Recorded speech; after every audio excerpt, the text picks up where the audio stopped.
where our emissions currently come from in Canada, as I said, what's important to keep in mind in all this is we need to be reducing 90% of our 80 to 90% of our emissions from where we're at right now.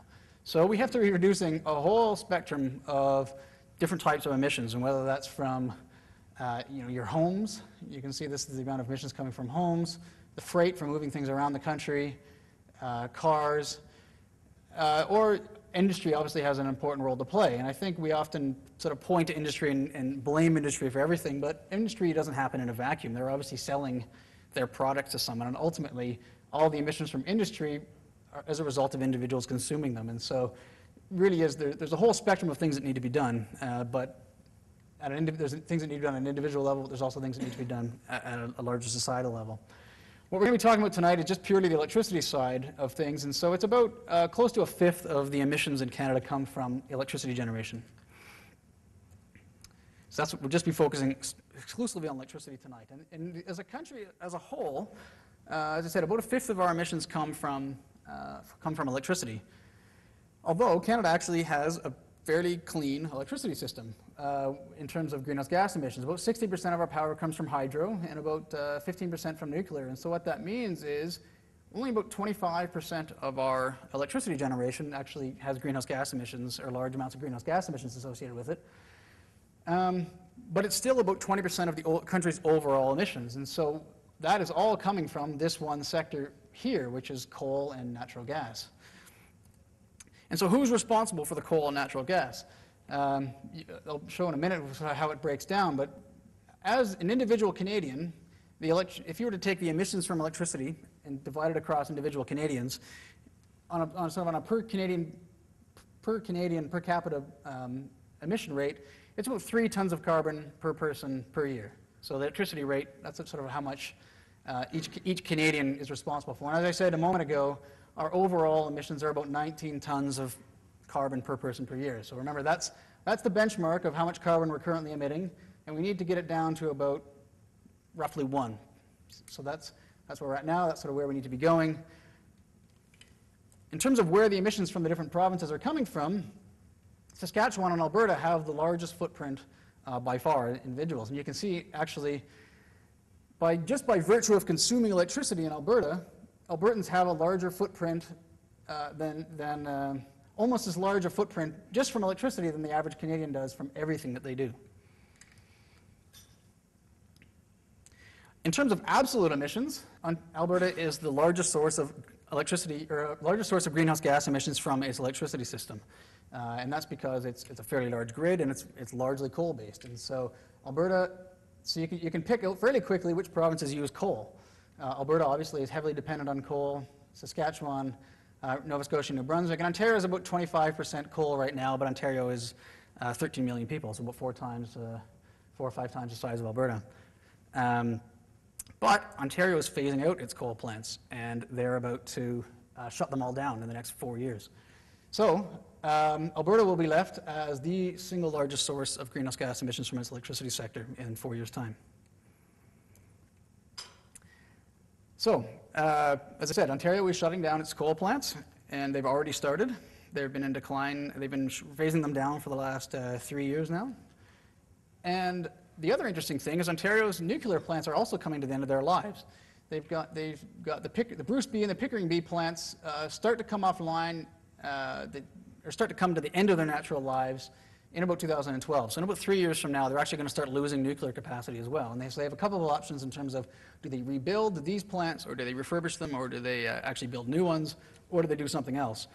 But what's interesting in this is that Ontario is deciding to phase out its coal in the face of its nuclear fleet also coming to the end of its life. So it's making that decision in spite of the end of the life of some of its nuclear plants. So what Ontario has decided to do is they've implemented the Bill 150, which is called the Green Energy and Green Economy Act, and that's what I'm going to talk a little bit about now. And it really, as I said, it's an exciting act, and it's not just an electricity generation act. There's also a focus on conservation and energy efficiency. In fact, one of the things that comes at part and parcel of this act is that if you go to sell your home in Ontario, you have to get an energy audit on your home, so that when you sell your home, there's a selling price, but there's also the energy efficiency of that home. And so when you're going to buy a house, you know how efficient that house is. But the big thing that, probably the thing that everyone's talking about, at least in my circles, is what's called the feed-in tariffs system, which has finally been put in place in Ontario. Does anyone here know what a feed-in tariff is? Maybe just put your hands up so I know about half the crowd. Okay. So I won't skip over it then. What it is the act overall, I would say, is the most progressive renewable energy act we've seen in North America ever. And what the feed-in tariff is, it's a 20-year guaranteed contract for any electricity you want, any renewable electricity you want to put on the grid. So if you build a solar panel, if you build a wind turbine, you're guaranteed a 20-year contract for that electricity. Not only you're guaranteed access to the grid, but you're guaranteed a price for that electricity that's going to make it profitable. And you can see some of the rates here. So for wind development, you're guaranteed 13.5 cents kilowatt hour. 19 cents for offshore wind, and about 80 cents for rooftop-mounted solar. And so I think in Alberta, through the sort of the net metering bill or the microgeneration bill, I think you can get about 11 cents, is that right? For 11, 12 cents per kilowatt hour for solar? Is that? So I mean, what does that work out to? So 12 cents, roughly. Okay, so on the order of 10 to 12 cents is what you're getting. So Ontario is basically offering 8 times what you can get in Alberta, is what it comes, that's the take-home message.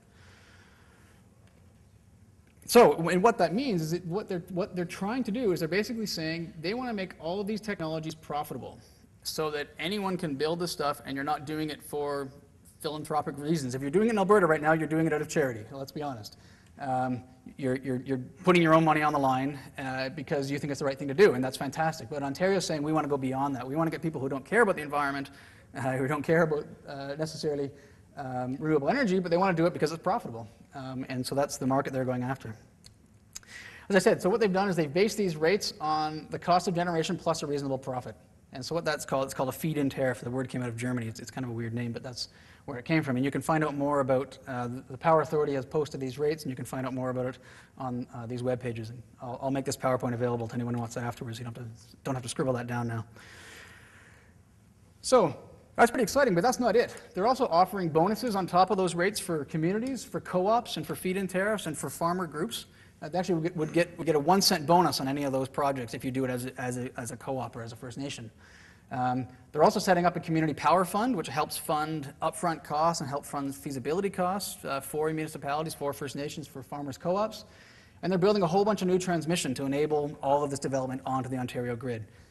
So this isn't just a one-stop, or isn't just a one piece of legislation, but it's a really comprehensive package. And I think what's important here, and I think in the Alberta context, especially with Bill 50, that transmission can be a controversial thing, but I think it's important to recognize that if you are interested in renewable energy, it sometimes comes part and parcel with new transmission development, and that may or may not be related to Bill 50, as the case may be, but that is a corollary of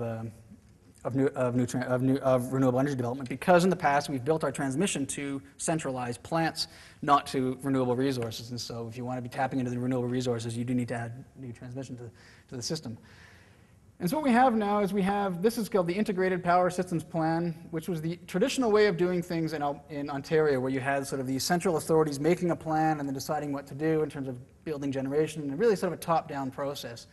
And now we have a process where you've got basically people building plants and the government and the system and the operators reacting to what people are going to put on to the grid. And so you've really turned the electricity system on top of itself.